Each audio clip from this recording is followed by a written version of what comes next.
You have failed me, Joy. 5 years of marriage and nothing to show for it. My mother is right. You are a barren woman. She stands there, tears streaming down her face, her hands trembling. Please, Victor. The doctor said we should keep trying. It will happen. I don't have time to wait anymore. I've made my decision. You see, sometimes the greatest test of a marriage is not poverty or distance. It is the silence of a womb that should be filled with laughter. Let me tell you about Joy Adeyemi, a woman whose only crime was that children delayed in coming. And let me tell you about her husband, Victor, a man who made a mistake that would haunt him for the rest of his life. As you watch, drop a comment and let me know where you are watching from. Joy was not just any woman in Ibadan. No. This woman was a gem. She was a senior nurse at the university teaching hospital, respected by doctors and loved by patients. When Joy walked through the hospital corridors in a crisp white uniform, people would greet her with genuine warmth. Good morning, Sister Joy. Thank you for yesterday. God bless you. She had a gift for caring. The way she would hold a sick child's hand and sing softly until the fever broke. The way she would sit with an elderly patient and listen to their fears about surgery.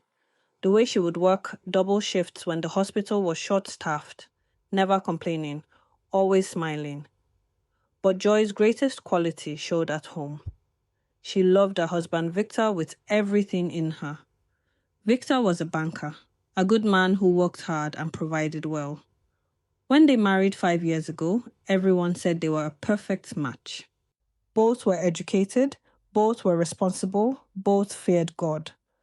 Joy would wake up every morning at 5:30 to prepare Victor's breakfast. She would pack his lunch with care, adding little notes. Have a blessed day, my love. She would iron his shirts until they were perfect, arrange his ties by color, polish his shoes until they shined. In the evening, no matter how tired she was from her own 12-hour shift at the hospital, she would prepare dinner and wait for him. How was work today, my husband? Stressful, my dear, but coming home to you makes it better. This was their life. Simple, loving, complete in every way except one. No children. At first it did not matter. They were young. They had time. But after 2 years, Victor's mother started asking questions.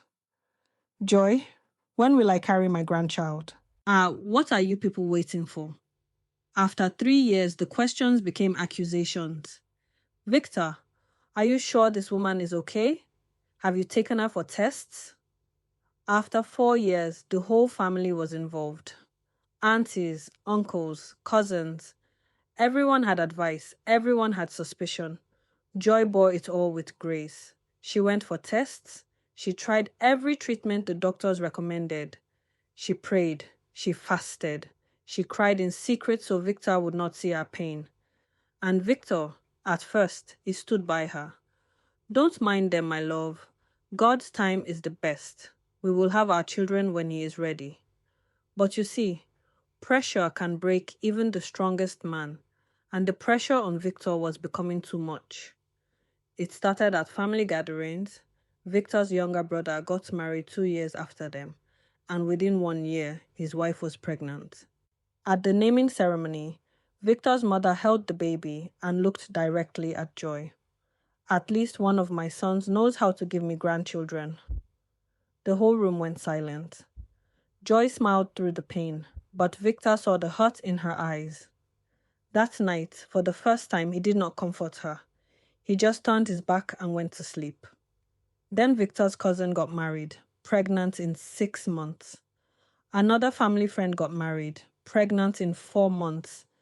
Every wedding, every baby dedication, every family meeting became a reminder of what Victor and Joy did not have. People started talking. Maybe it is Victor who has the problem. No, it must be the woman. Look at her, always working. Too much stress. I heard she had an abortion before marriage. I heard she is cursed. Victor heard all of it. Every whisper, every rumor, and every pitying look. And slowly, his patience began to crack. Joy, maybe we are not trying hard enough. Victor, we try every month. The doctor said these things take time. Time? It has been 5 years. 5 years, Joy. My mates are celebrating their children's birthdays, and I am still explaining to people why we have none. I know it is hard, my husband, but we must have faith. Faith? I am tired of faith. I need results. The arguments increased. Victor started coming home late. He started avoiding family events because he could not face the questions anymore. He started looking at Joy not with love, but with blame. One evening, Victor came home with his mother. Joy greeted them respectfully, but she knew something was wrong. Victor's mother never visited without a reason. Joy, sit down. We need to talk. Yes. My son is not getting any younger. He needs children to carry on his name. You have tried, but God has not blessed you. So we have found a solution. Joy's heart started beating fast. Solution, ma? Yes, there is a girl, a good girl from our village. She is young, healthy, and she comes from a family with many children. Victor will marry her as a second wife. You will remain the first wife, but she will give him the children he needs. Can you imagine? This woman who had been faithful, who had endured shame, who had tried everything, was now being told to accept a second wife. Joy looked at Victor. My husband, is this what you want? Victor could not look at her. He stared at the floor. Joy, I need children. My mother is right. We have waited long enough. But Victor, the doctor said we should keep trying. They said there is still hope. How much longer should I wait? Another 5 years? Another 10 years? No, Joy. I have made my decision. Joy fell on her knees, tears pouring down her face. Please, Victor. Please don't do this. I am your wife. I love you. God will bless us. Please. But Victor's mother pulled her up roughly. Stop this nonsense. Be grateful that my son is not sending you away completely. Many men would have divorced you by now. You should be thanking us for allowing you to stay. That week, Victor married Patricia. Patricia was 24 years old, fresh from the village, with wide hips and a confident smile. The family organized a small ceremony, and just like that, Joy became a first wife in a polygamous marriage. The pain nearly killed her, but Joy was strong. She continued going to work. She continued taking care of the house. She continued being respectful to Victor, even though her heart was shattered into a million pieces. Patricia moved into the house. Victor built a separate room for her, but they all shared the same compound. And from day one, Patricia made sure Joy knew her place. Good morning, Sister Joy, Patricia would say with a mocking smile. I hope you slept well. Me, I did not sleep much. Your husband kept me very busy. Joy would swallow the pain and say nothing. Patricia would cook for Victor and serve him with exaggerated affection. Darling, eat. You need strength. After all, we are working on giving you that son you want. Within 3 months, Patricia announced she was pregnant. The family celebrated like they had won a lottery. Victor's mother came with gifts, dancing and praising God. Finally, my son will be a father. Victor was over the moon. He would rub Patricia's belly and smile. He would buy her anything she wanted. He would talk about names, about schools, about the future. And Joy? She became invisible in our own home. But you see this life? What is done in darkness will always come to light. And Patricia's light was about to expose everything. As Patricia's pregnancy progressed, her true character began to show. She stopped doing any housework. I am pregnant. I cannot stress myself. She stopped cooking. The smell of food makes me sick. She started demanding money. I need new maternity clothes. I need vitamins. I need. Victor provided everything, thinking it was normal pregnancy behavior.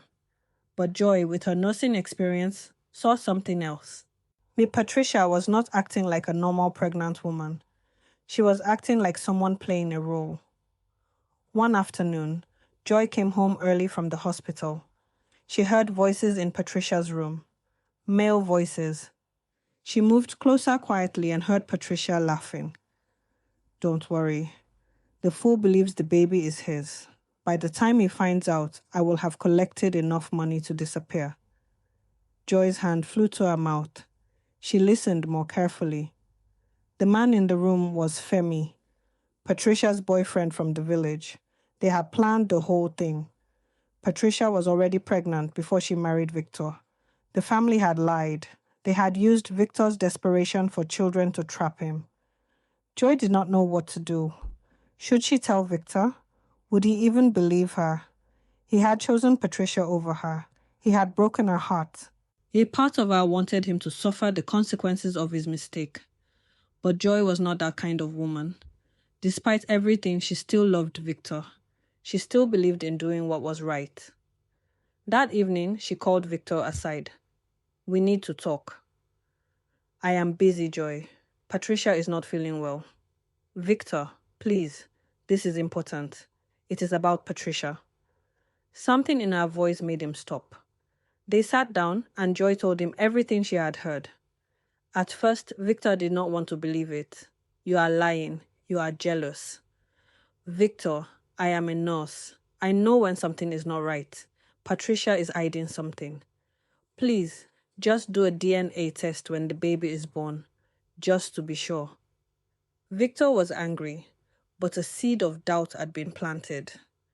He started watching Patricia more carefully.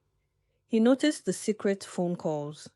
He noticed how she would panic when he came home unexpectedly. He noticed how she avoided his family gatherings, claiming sickness.